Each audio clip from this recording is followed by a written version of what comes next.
ஒருத்தர் ஃபோன் பண்ணி சொன்னாங்க, சிஸ்டர் ரொம்ப நல்லா இருக்கு, கொரோனாவில் சர்ச்சுக்கு வரலன்னா கூட பரவாயில்ல சிஸ்டர், ஆவிக்குரிய வாழ்க்கையில் நாங்கள் பலன் பட்டுட்ருக்கோம். நான் கேட்டேன், எப்படி பலன் படுறீங்க?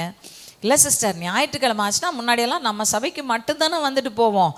ஆனால் இப்போ பார்த்தீங்கன்னா காலையிலேருந்து நைட்டு வரைக்கும் ஒரு 10 ஆராதனை பார்த்துறோம். தொடர்ச்சியாக யூடியூப்பில் ஆராதனை ஓடிக்கிட்டே இருக்குது. எங்கள் டிவியில் ஞாயிற்றுக்கிழமைனா வெறும் ஆராதனை தான் காலையிலேருந்து நைட்டு வரைக்கும் அப்படின்னு.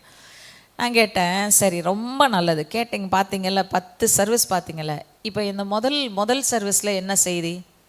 அது சிஸ்டர் மறந்து போச்சு சிஸ்டர். சரி, 2வது செய்தியில் என்ன? நீங்கள் அவ்வளோத்தையும் கேட்டு என்ன பிரயோஜனம்? ஒன்றும் பிரயோஜனம் இல்லை.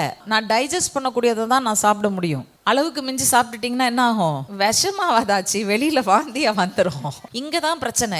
எனக்குள்ள ஒரு வார்த்தை போனாலும் அது எனக்குள்ள விசுவாசத்தை உண்டாக்கி விட்டது என்று சொன்னால் பெரிய விடுதலையை நான் காண்பேன். ஹல்லேலூயா.